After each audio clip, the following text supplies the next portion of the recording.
The idea of giants have fascinated man for centuries, for millennia.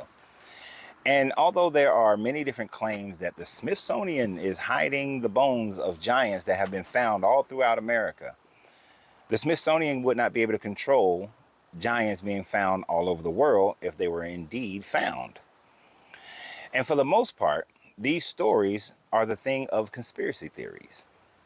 But the question has to be asked, where did this idea of giants actually come from? Did it come from your Bible, where it talks about how the sons of God went down and began to have babies with the daughters of men, and from them the giants, the great men of renown, came into existence? And that your God in this Noah's flood eliminated the giants, but then somehow miraculously, by the time we get to the story of David, there is still giants that are roaming the earth, in the most famous giant, that being Goliath. Well, in order to understand this idea of giants, we have to go back even further and look at the fact that all over the world, and especially in the Greek world, when man came upon what we know today to be known as fossils and saw giant bones, they didn't necessarily think that those bones came from animals. For the most part, when you would find a fossilized bone, then that bone generally was individualized. It was not a complete skeletal system of an animal. And so out of that thought process, man began to believe that giants once roamed the earth. And this happened all over the world. So all over the world, people started telling stories about giants that roamed the earth prior to man's existence. And stories like Cyclops and other giants, ogres, and things of that nature began to be created into the mind of men through fan fiction, believing that these were based on the fact that these bones were found. And as these stories continue to proliferate, people continue to make up stories and tell even more detailed stories about how giants ruled their country. Or in the book of Enoch, it talks about how the giant Og, who could not fit on the ark, was strapped to the top of the ark and therefore survived, and that is why giants still existed during the time frame of David.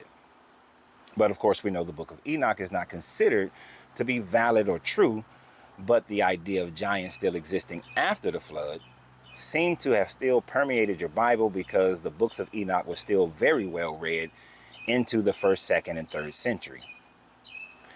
Now, what is the reality and scientific idea concerning giants?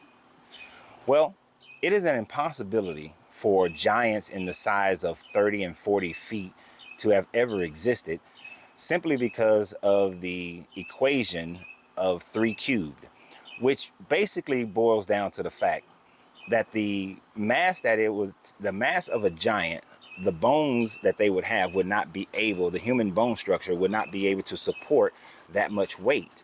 So these giants' bodies would crush the bones to which they were living in. This is why when we see people who have the actual thing of gigantism or aglamelia, that they in their 30s and 40s and 50s are unable to walk. As a matter of fact, in the Paris Paralympics, one of those such giants was able to participate in the volleyball tournament, to where he's playing against amputees and other people who cannot stand. But he is incredibly tall and needs assistance to be able to walk, because his body mass is not supported by his bone structure. One of the most famous giants, one of my favorites, Andre the Giant. Andre, being over 8 feet tall, as we saw by the time he got to WrestleMania 3, he didn't come out on that cart because it was some royal pageantry. He came out on that cart because his body has grown so big that his body could not truly support, his bone structure couldn't truly support the weight to which he was carrying. And this happens with almost everybody who has aglamelia or gigantism. And as people have moved through the centuries, and we've seen that this situation, although rare, does occur regularly enough around the world, that there are people that were deemed to be from the sons of giants or had giants in their family. But the truth of the matter, it was a medical situation to which they had nothing. The stories had absolutely nothing to do with it. And even when we look at the stories of the Anunnaki, if stood up compared to the humans, were about 30 feet tall. The only way this is possible would be if the Anunnaki were from another planet where their bone density and bone structures would have been different. But if you were born on Earth, if you are an Earth being, there's absolutely no way. And we also know that man, in telling his ancient stories, even the stories of the Anunnaki, would exaggerate in their storytelling to make the Anunnaki seem to be 30 and 40 feet tall. And then people are going to ask the question, well, what about these giant steps or giant doorways like in Petra? Well, that doesn't indicate that giants built them. That doesn't indicate that there were giants that needed them. If that was the case, then buildings and other constructions would have been made in order to support these giants.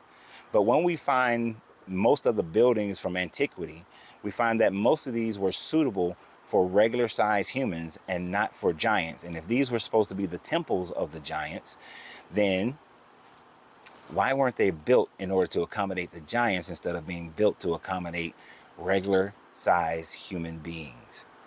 It is because these stories are all made up, and these constructions of these steps and Petra were done so in memory of the thought that these giants actually existed. So until there is some concrete evidence that these giants existed, it is of my opinion and research and study, well, research and study, same thing, but my critical thinking, that giants are merely the imagination of men, because long ago they did not understand that these fossilized bones that they were finding were the bones of animals that we now know as dinosaurs. And it wasn't until they started finding complete skeletal systems that then the idea of dragons and dinosaurs and great lizards and leviathans started coming into play, and seeing the blue whale, oh, that must be the Leviathan, or a humpback whale, that must be the Leviathan. So it's those creatures that existed that man mistook as giants, and then all the stories started being told of giants, and everybody went wild with it. So giants, the Nephilim, never existed. So y'all have a great day, and remember always, you have to free yourself to be yourself, because your greatness is non-negotiable. Good journey, good vibrations.